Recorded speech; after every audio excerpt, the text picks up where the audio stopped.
On April 17, 1964, Ford dealers across America took roughly 22,000 orders for a single car in one day. In Garland, Texas, 15 customers bid on the same Mustang, and the winner refused to leave. He slept in the car overnight while his check cleared, terrified the dealer would sell it out from under him. Ford had planned to build 100,000 Mustangs a year. America wanted that many every 6 weeks. The factory was never designed for this. This is the story of how Ford rewrote mass production in real time. Inside the plant that built a Mustang roughly every 50 seconds. To understand the chaos of April 1964, you have to understand the bet that came before it and the man who made it. It is 1961. Lee Iacocca, the new general manager of Ford Division, is staring at a demographic tidal wave. The baby boomers, the largest generation in American history, are about to reach driving age. Millions of young buyers with money in their pockets and absolutely nothing in a Ford showroom built for them. Detroit is selling their Fathers cars. Big, heavy, sensible. Iacocca want a car that is young, sporty, and, this is the critical part, cheap. The target price is under $2,500. There's just one problem with that number. A brand new car platform costs hundreds of millions of dollars to develop. At that price, the math collapses. The project should be impossible. The solution is the most important cheat in a Mustang story, and most people who love this car still do not realize it. Underneath the long hood and the short rear deck, the Mustang is not new at all. It is a Ford Falcon, the compact economy car. The chassis, the suspension fundamentals, the engines, the drivetrain, borrowed almost wholesale from the most ordinary car Ford built. That decision saved a fortune in development money. But it did something even more important for this story. It meant the Mustang could be built on existing tooling by workers who already knew most of the parts. Remember that. It is the only reason the factory survives what is coming. The styling comes from an internal design competition. Joe Orris's studio wins it with a shape that looks like it is doing 100 miles per hour standing still. Long hood, short deck, a galloping horse in the grille. The car is ready. The price lands at $2,368 for the base model. Now Ford has to guess how many people will want one. The official projection, around 100,000 cars in the first year. Some optimists inside the company whisper about 200,000. Both numbers are about to become a joke. The Mustang's home is the Dearborn Assembly Plant, a building inside Ford's gigantic River Rouge complex in Michigan, where steel, glass, and engines flow in from the surrounding works like tributaries feeding a river. Walk the line in early 1964, and here's what you see. It starts in the body shop, where stamped panels arrive from the Rouge's own presses, fenders, quarter panels, that long signature hood. Welders fix them to the platform structure in a storm of sparks. There are no robots here. Every weld is placed by a human being who does the same precise motion hundreds of times a shift.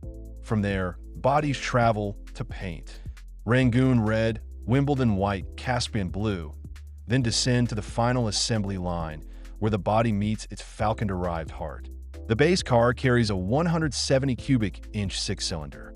The one everybody actually wants is the 260, and soon the legendary 289 cubic inch V8. And here is the number that defines everything. The line is timed so that a finished Mustang rolls off roughly every 50 seconds. 50 seconds per station. A worker has less than a minute to install a dashboard harness, or drop a fuel tank, or bolt a bumper before the next body arrives. Miss your window, and the entire river backs up behind you. At the planned volume, 100,000 cars a year, Dearborn can handle this comfortably alongside its other work. The plant is balanced. The suppliers are scheduled. The workforce is sized.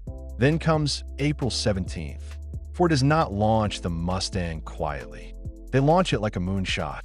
The car debuted at the New York World's Fair on April 17th, 1964. The same week, the Mustang appeared on the covers of both Time and Newsweek simultaneously, a publicity coup no car had ever pulled off. Ford buys the 9 o'clock hour across all 3 television networks. An estimated 29 million households see the Mustang the night before it goes on sale. The next morning, America breaks down the doors. A Chicago dealer has to lock his showroom because the crowd is crushing toward the cars. In Pittsburgh, a dealer hoists a Mustang on the wash rack, and the crowd around it grows so thick he cannot bring it back down for hours. In Seattle, a truck driver staring at a Mustang in a dealer window drives straight into the building. And in Garland, Texas, the story from our opening. 15 buyers bid on one car, and the winner sleeps in it overnight so nobody else can have it. 22,000 orders on day one. By the end of the first weekend, dealers are reporting they could sell every Mustang Ford could build for a year, except Ford cannot build them anywhere near fast enough. Inside Dearborn Assembly, the pressure arrives immediately. The plant goes to maximum line speed, then overtime, then weekend shifts. Workers describe the spring of 1964 as a blur. 6-day weeks, the line never silent, supervisors walking the floor begging for every extra unit. The Falcon parts gamble pays off here. Because the Mustang shares so much with existing Fords, suppliers can surge production of familiar components instead of learning new ones from scratch. But the math still does not work. One plant cannot feed this. So Ford does something drastic. In September 1964, barely 5 months after launch, the San Jose plant in California was converted to Mustang production. 5 months after that, in February 1965, the Metuchen plant in New Jersey joined. 3 factories, coast to coast, building one car as fast as humanly possible. Even that barely keeps up. Dealers run sales contests where the prize is not money, it is Mustang allocation. Customers wait weeks for delivery and consider themselves lucky. Now slow down and look at what this pace actually meant for the people building the car. Because the 1965 Mustang you see at show today carries their fingerprints in ways collectors obsess over.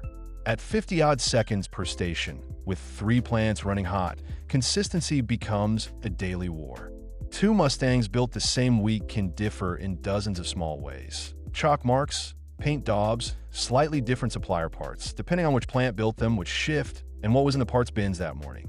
This is why Mustang restorers today speak in riddles about Dearborn cars versus San Jose cars, and why Concord judges argue over inspection stampings the way scholars argue over manuscripts. The chaos of 1964 is permanently recorded in the metal. The options system multiplies the madness. Iacocca's genius was selling a cheap base car and letting buyers personalize it. V8 engines, consoles, air conditioning, the GT package, interior upgrades. Brilliant for profit, brutal for the line. Every car coming down the conveyor is a different combination, announced by a build sheet, and a worker has seconds to read it, grab the right parts, and execute. And the volume keeps climbing. The Mustang is named pace car for the 1964 Indianapolis 500. More fuel on the fire. By the car's first anniversary in April 1965, Ford had built roughly 418,000 Mustangs, more than 4 times the original projection, and a record for a first-year nameplate. Then comes the milestone nobody believed possible.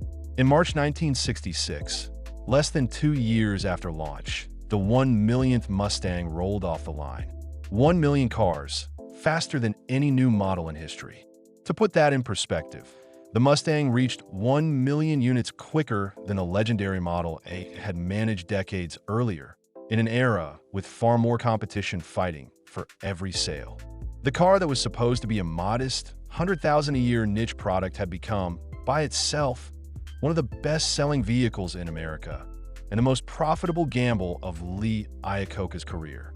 The Falcon underneath it, the car that made it all possible, was now being outsold by its own disguise. So what is the final scoreboard for the factory war of 1964?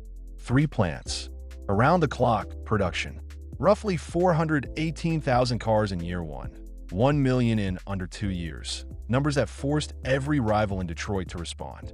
General Motors rushed the Camaro into existence. Plymouth re-aimed the Barracuda, an entire species of automobile.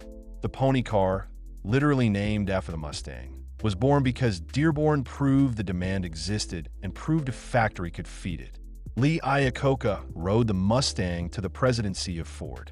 The Dearborn Assembly Plant kept building Mustangs for an astonishing 40 years, until 2004. Generations of workers, same ground, same nameplate. And those first-year cars, the ones bolted together in 50-second intervals by exhausted crews on double overtime, are now blue-chip collectibles. They're tiny plant-to-plant inconsistencies studied like fingerprints. But maybe the best measure of 1964 is this. It was the last time anyone in Detroit dared to publicly underestimate a youth market car. 22,000 orders in a day taught the industry that the baby boomers were not a trend. They were the market. One borrowed Falcon platform, one impossible launch, one factory pushed past every limit it was built for, and one car every 50 seconds until America finally had enough. But here is the thing. 1964 was Ford at its absolute peak of confidence.